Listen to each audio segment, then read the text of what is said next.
नमस्कार दोस्तों, प्रिशा एकेडमी में आपका स्वागत है। और आज इस वीडियो में मैं आपको बताने वाला हूं कोटक के ई टर्म प्लान के बारे में। और वीडियो बहुत ही आसान भाषा में मैं आपको समझा दूंगा सारी बातें। इसमें हम पूरी वो जो पॉलिसी है उसका इन्फॉर्मेशन आपको मैं बताऊंगा और साथ में हम शूटेबल एग्जाम्पल से समझने की कोशिश करेंगे कि एक्चुअली है क्या पॉलिसी और कैसे काम करेगी। तो सबसे पहले पॉलिसी के फीचर्स जान लेते हैं। तो पॉलिसी के फीचर्स के लिए है, इसमें आपको 3 ऑप्शंस मिलते हैं आपको पॉलिसी लेने के लिए। इसके साथ ही साथ जब आप ऑप्शन मैच्योरिटी बेनिफिट होता है या डेथ बेनिफिट, जो मैं रादर कहूँगा डेथ बेनिफिट है, उसको लेने के लिए भी आपको 3 ऑप्शंस मिलते हैं। साथ ही साथ इसमें एनहांस्ड प्रोटेक्शन भी लिया जा सकता है राइडर्स के साथ। और इसमें स्पेशल रेट्स है नॉन स्मोकर और वीमेन के लिए, जो बाकी टर्म प्लान्स में होता है वैसा ही यहाँ पे भी है। नॉन स्मोकर और वीमेन के लिए स्पेशल प्लान और राइडर्स का ऑप्शन है वो भी बाकी जो टर्म प्लान्स है वहाँ भी होता है।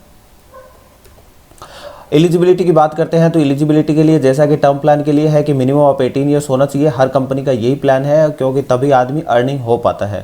तो मिनिमम 18 वर्ष उम्र होनी चाहिए। मैक्सिमम उम्र है वो 65 वर्ष हो सकती है।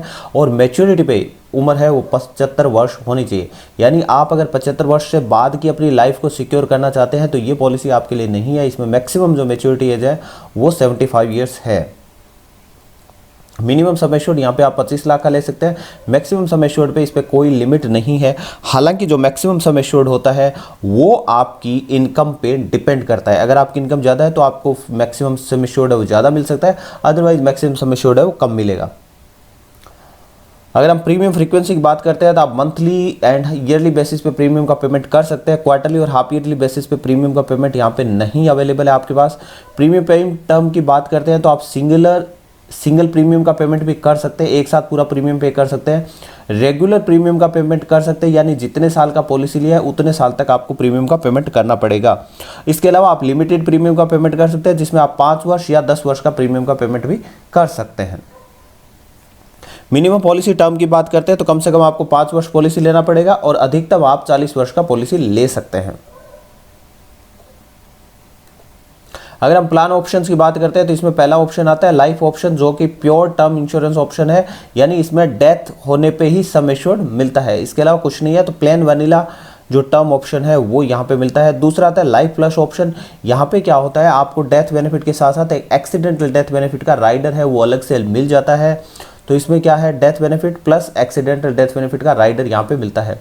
तीसरा आता है life secure option. Life secure option में क्या होता है, डेथ बेनिफिट जो होता है वो मिलता है और प्रीमियम वेवर मिल जाता है आपको परमानेंट एंड टोटल डिसेबिलिटी पे। ये एडिशनल राइडर यहाँ पे मिल जाता है। तो ये 3 ऑप्शंस है जिनमें से आप चुन सकते हैं। प्रीमियम पे आउट ऑप्शन की बात करते हैं, अगर मान लीजिए सम इंश्योर्ड जो पर्सन है उसकी डेथ हो जाती है तो जो बेनिफिट है परिवार को कैसे मिलेगा, उसके लिए 3 विकल्प है। पहला विकल्प है इमीडिएट पे आउट, यानी पूरा का पूरा अगर आपने 1 करोड़ का बीमा कराया तो 1 करोड़ परिवार को एक मुश्त में मिल जाता है। ये पहला ऑप्शन होता है।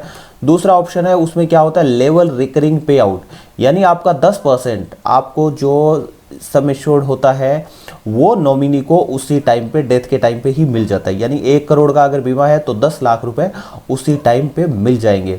उसके बाद में क्या है, रिमेनिंग 90% जो है वो 15 एनुअल इंस्टॉलमेंट में मिलेंगे। तो 6-6 लाख की 15 इंस्टॉलमेंट होगी। हर साल 6-6 लाख का इंस्टॉलमेंट मिलता रहेगा 15 वर्ष तक। तो ये है लेवल रिकरिंग पे आउट, यानी बाकी जो 90 लाख आपको मिलेगा उस पर कोई ब्याज नहीं मिलने वाला है, वो 15 वर्ष में आपको मिलेगा। और इसमें आप पेमेंट है वो ईयरली बेसिस पे, मंथली बेसिस पे भी ले सकते हैं। दूसरा जो ऑप्शन आता है, थर्ड ऑप्शन जो है वो है इंक्रीजिंग रिकरिंग पे आउट। इसमें क्या है, पहले 10% जो है वो डेथ पे मिल जाता है, बाकी का जो आता है वो 6% of sum assured pain on first year. पहले साल में जो सम एश्योर्ड का 6% मिलेगा, उसके बाद क्या होगा, वो 10% इंक्रीज होता जाएगा। 6% का 10% इंक्रीज होता जाएगा। अगले 15 वर्ष तक इस हिसाब से पेमेंट इंक्रीज होता जाएगा और आपको 15 वर्ष तक ये पेमेंट मिलता रहेगा। यहाँ पे भी आप पेमेंट है वो मंथली बेसिस पे ले सकते हैं।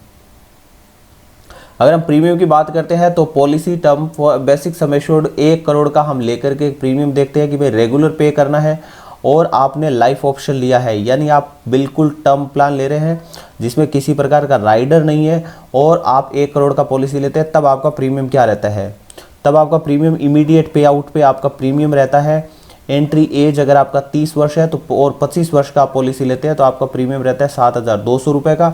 और अगर आपकी एज है 30 वर्ष और आप 40 वर्ष का पॉलिसी लेते हैं तो आपको सालाना 8,100 रुपये का प्रीमियम पेमेंट करना पड़ेगा। तो प्रीमियम की बात करते हैं तो यहाँ पे प्रीमियम है काफ़ी कंपिटिटिवली कम प्राइस किया गया है, प्रीमियम काफ़ी अच्छा है।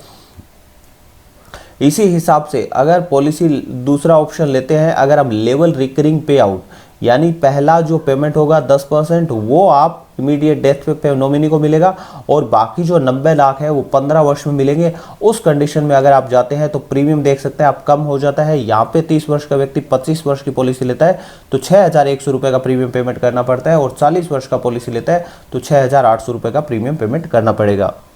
इसी हिसाब से अगर तीसरा जो ऑप्शन है वो है इंक्रीजिंग रिकरिंग पे आउट, यानी पहले साल 10% मिल जाएगा, डेथ के तुरंत बाद 10% मिलेगा, लेकिन उसके बाद जो पे आउट जाएगा वो 10% हमेशा बढ़ता जाएगा। तो यहाँ पे क्योंकि पे आउट बढ़ रहा है तो यहाँ पे प्रीमियम ऑब्वियसली ज़्यादा रहेगा। तो यहाँ पे 30 वर्ष के व्यक्ति के लिए 25 वर्ष की पॉलिसी पड़ती है 9,200 रुपये सालाना पे, और जो 40 वर्ष का पॉलिसी पड़ता है वो पड़ता है 10,300 रुपये के सालाना प्रीमियम पे। अब अगर हम कंपेयर करके देखते हैं तीनों का तो आप देख सकते हैं इमीडिएट पे 25 वर्ष का व्यक्ति, अगर 30 वर्ष का व्यक्ति 25 साल की पॉलिसी लेता है इमीडिएट पे, यानी सारा का सारा सम एश्योर्ड तुरंत मिल जाता है डेथ पे, तो उसका पेमेंट करना पड़ेगा 7,200 रुपये। दूसरा ऑप्शन है लेवल रिकरिंग, यानी यहाँ पे 10 लाख रुपए हाथों हाथ मिल जाता है, बाकी का जो 90 लाख रुपए है वो अगले 15 वर्षों में मिलेगा, उस पर कोई ब्याज नहीं मिलने वाला है, 15 वर्षों में मिलेगा, इसलिए क्या है वहाँ पे आपका प्रीमियम भी ऑब्वियसली कम रहेगा। तो प्रीमियम यहाँ पे रहता है 6,100 रुपये। तीसरा जो ऑप्शन है वहाँ पे 10 लाख आपको हाथों हाथ मिल जाता है 10% ऑफ सम एश्योर्ड, और बाकी जो 90% है वो आपको बाद में मिलेगा, और उसमें भी इन्होंने कंडीशन रखा है कि फर्स्ट ईयर आपको 6% मिलेगा, उसके बाद वो 10% इंक्रीज होता रहेगा। तो यहाँ पे क्योंकि 10% इंक्रीज होता रह रहा है तो आपका जो टोटल जो आपको अमाउंट मिलने वाली है वो ज़्यादा मिलेगी, तो यहाँ पे भी प्रीमियम आपका ज़्यादा रहेगा।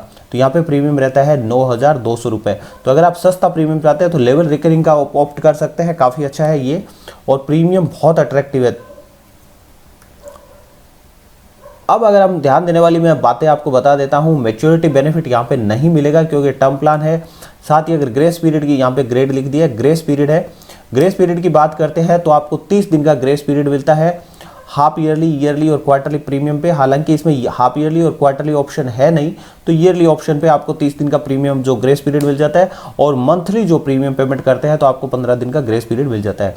ग्रेस पीरियड का मतलब ये होता है कि अगर आप प्रीमियम पेमेंट की लास्ट डेट के बाद भी इतने दिन तक अगर आप प्रीमियम पेमेंट नहीं करते हैं तो आपका पॉलिसी जैसा है वैसा रहता है। उस टाइम पे अगर कोई क्लेम भी आ जाता है तो इंश्योरेंस कंपनी आपका क्लेम है वो पास कर देती है। सरेंडर वैल्यू की बात करते हैं तो सरेंडर वैल्यू अगर आप रेगुलर प्रीमियम पेमेंट करते हैं तो कोई सरेंडर वैल्यू यहाँ पे नहीं है।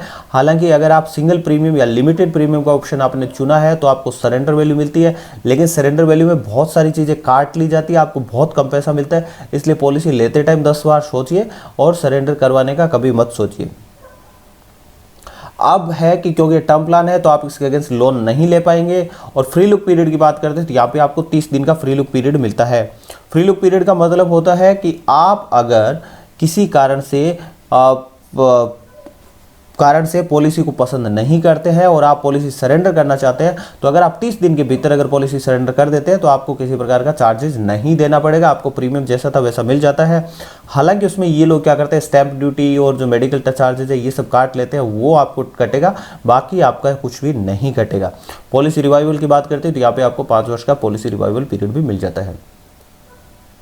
सेक्शन 45 के अंदर क्या है, कोई भी इंश्योरेंस पॉलिसी में अगर आप 3 वर्ष तक लगातार प्रीमियम का पेमेंट करते हैं तो उसका जो इंश्योरेंस जो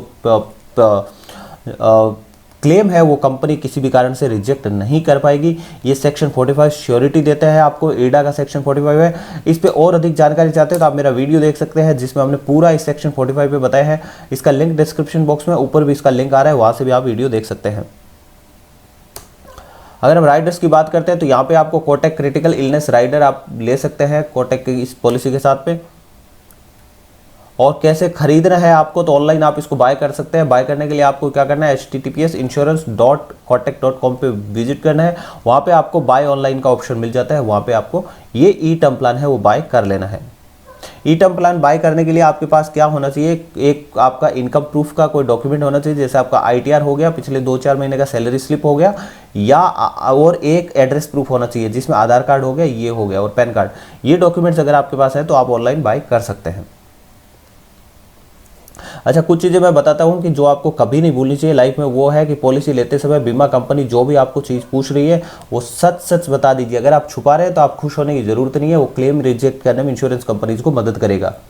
दूसरी बात है, पॉलिसी का आवेदन फॉर्म जो है वो खुद भरे। कभी भी प्राइवेट इंश्योरेंस कंपनी में बोलेंगे कि सर हम आपका आवेदन भर देंगे, हम आपको प्रपोजल फॉर्म भर देते हैं, उनको ये सब अपॉर्चुनिटी ना दे, आप खुद भरें, क्योंकि आप अपने बारे में जितना जानते हैं उतना आपके बारे में कोई नहीं जानता। क्योंकि इंश्योरेंस एजेंट का काम होता है आपको पॉलिसी बेचना। अगर पॉलिसी बिक गया उसके बाद क्लेम पास करवाना उसका काम नहीं है। क्लेम का जो परेशानी है वो आपकी है, इसलिए प्रपोजल फॉर्म सही सही भरें, उसमें जो जानकारी है वो सच सच बताएं। पॉलिसी डॉक्यूमेंट जब आपको मिल जाता है तो उसमें जितनी भी टर्म्स, कंडीशन, इंक्लूजन, एक्सक्लूजन है वो अच्छे से पढ़ लें। अगर आप सहमत है तो पॉलिसी रखिए, नहीं तो पॉलिसी को फ्री लुक पीरियड में सरेंडर कर दीजिए। 1000-2000 की चिंता मत कीजिए, क्योंकि अगर आप 2 साल बाद उसको सरेंडर करना का सोचेंगे तो आपको बहुत सारा नुकसान होने वाला है। एक मेरा वीडियो था जिसमें मैंने बताया कि 99% जो क्लेम्स रिजेक्ट होते हैं उसका क्या रीजंस है। उसमें मैंने 8 रीजंस बताए, वो काफ़ी रिसर्च के बाद ये रीजंस पता किए हैं। इस वीडियो का लिंक भी डिस्क्रिप्शन बॉक्स में है और ऊपर भी इसका लिंक आ रहा है, आप वहाँ से इस वीडियो को देख सकते हैं। तो दोस्तों आशा करता हूँ आपको वीडियो पसंद आया होगा, तो प्लीज़ वीडियो को लाइक करना ना भूलें। अगर अभी तक चैनल को सब्सक्राइब नहीं किया तो प्लीज़ चैनल को सब्सक्राइब कीजिए और बेल आइकन को क्लिक कर दीजिए, ताकि आपको जैसे ही कोई नया वीडियो आएगा आपको नोटिफिकेशन मिल जाएगा। और अपना कीमती समय देने के लिए दोस्तों बहुत बहुत धन्यवाद।